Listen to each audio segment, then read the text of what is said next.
berterima kasih sebesar-besarnya kepada pihak kejaksaan karena memberikan saya kesempatan untuk memberikan penerangan terhadap kasus ini. Terima kasih sekali lagi untuk teman-teman media, izinkan saya kembali ke keluarga saya. Ex-Mendikbudristek Nadiem Makarim enggan bicara banyak meski sudah 2 kali diperiksa penyidik Kejaksaan Agung terkait dengan kasus dugaan korupsi dalam pengadaan laptop berbasis Chromebook di Kemendikbudristek tahun 2019 hingga 2022.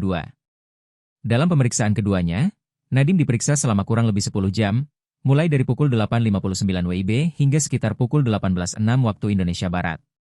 Saat memberikan keterangan kepada awak media, Nadiem tidak sekalipun membahas soal substansi pemeriksaan. Saya ingin berterima kasih sebesar-besarnya kepada pihak kejaksaan karena memberikan saya kesempatan untuk memberikan penerangan terhadap kasus ini, ujar Nadiem, saat memberikan keterangan di lobi Gedung Bundar Jampitsus Kejaksaan Agung, Jakarta, Selasa, 15 Juli 2025. Tak ingin berlama-lama disorot kamera, Nadiem hanya sekitar 30 detik sebelum digiring pergi. Peran Nadiem terungkap dalam kasus pengadaan dengan anggaran 9,3 triliun rupiah ini. Status Nadiem memang masih saksi, tapi ia banyak bersinggungan dengan 4 tersangka yang baru diumumkan penyidik. Keempat tersangka ini adalah ex-Stafsus Mendikbudristek era Nadiem Makarim periode 2020 hingga 2024, Juristan. Nadiem disebutkan telah merencanakan pengadaan laptop berbasis Chromebook sebelum dirinya resmi menjadi menteri pada Oktober 2019.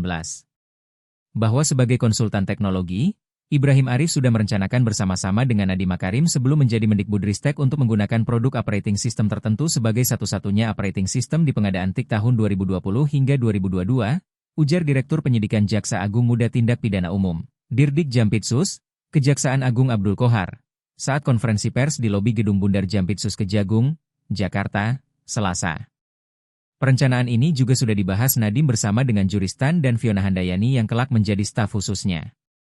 Ketiganya bahkan membuat grup WhatsApp khusus untuk membahas soal pengadaan laptop berbasis Chromebook ini. Pada bulan Agustus 2019 bersama-sama dengan Nam, Fiona membentuk grup WhatsApp bernama Mas Menteri Kortim, kata Qohar. Melalui grup WA ini, Nadiem dan kedua bakal stafsus sudah membahas rencana pengadaan Chromebook yang akan dilakukan setelah Nadiem dilantik.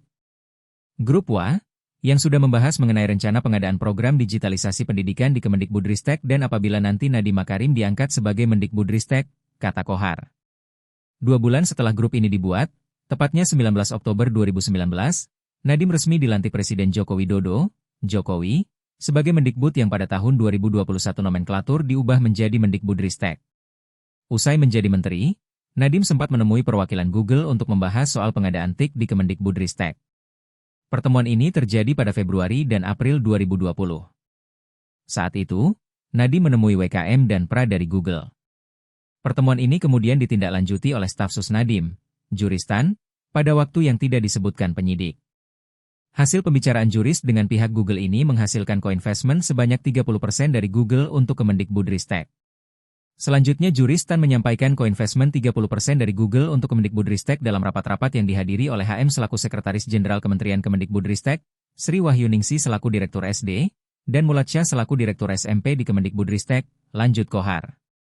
Pada tanggal 6 Mei 2020, Nadiem disebutkan memberikan arahan kepada 4 tersangka ini melalui Zoom meeting. Dalam rapat Zoom meeting yang dipimpin oleh Nadiem, ia memerintahkan agar melaksanakan pengadaan TIK tahun 2020 hingga 2022 menggunakan Chrome OS dari Google, ujar Qohar. Hal ini menjadi pernyataan sebab Kemendikbud belum melakukan proses lelang untuk program digitalisasi pendidikan ini. Arahan Nadiem ini dijalankan oleh keempat tersangka dengan cara mereka masing-masing, mulai dari mempengaruhi pejabat lainnya hingga membuat kajian teknis yang mengarahkan pemilihan produk Google. Pada akhirnya, proyek pengadaan ini membeli 1,2 juta laptop berbasis Chromebook. Pengadaan laptop ini menelan anggaran hingga 9,3 triliun rupiah yang dananya diambil dari APBN dan dana alokasi khusus, daerah. Tapi, berdasarkan perhitungan dari ahli, pengadaan ini menyebabkan kerugian keuangan negara hingga 1,98 triliun rupiah. Kerugian ini dikarenakan, laptop yang sudah dibeli justru tidak dapat digunakan secara maksimal oleh pelajar, terutama mereka yang tinggal di daerah tertinggal, terdepan, dan terluar, 3T. Agar bisa digunakan secara optimal, laptop Chromebook harus tersambung dengan internet. Diketahui, sinyal internet di Indonesia belum rata di seluruh daerah. Meskipun sudah banyak keterangan dari para saksi, Kejaksaan Agung masih belum memberikan status tersangka kepada Nadiem. Qohar mengatakan, selain keterangan para saksi atau kini tersangka, penyidik masih memerlukan bukti lain. Namun, kami juga perlu alat bukti yang lain. Alat bukti dokumen, alat bukti petunjuk, alat bukti keterangan ahli untuk Nadiem Makarim, kata dia. Kohar menegaskan, ketika dua alat bukti cukup, pasti penyidik akan menetapkan siapapun orangnya sebagai tersangka. Selain itu, penyidik juga masih tengah mendalami ada tidaknya keuntungan yang diterima Nadiem dalam pengadaan ini. Download Tribun X sekarang, menghadirkan lokal menjadi Indonesia.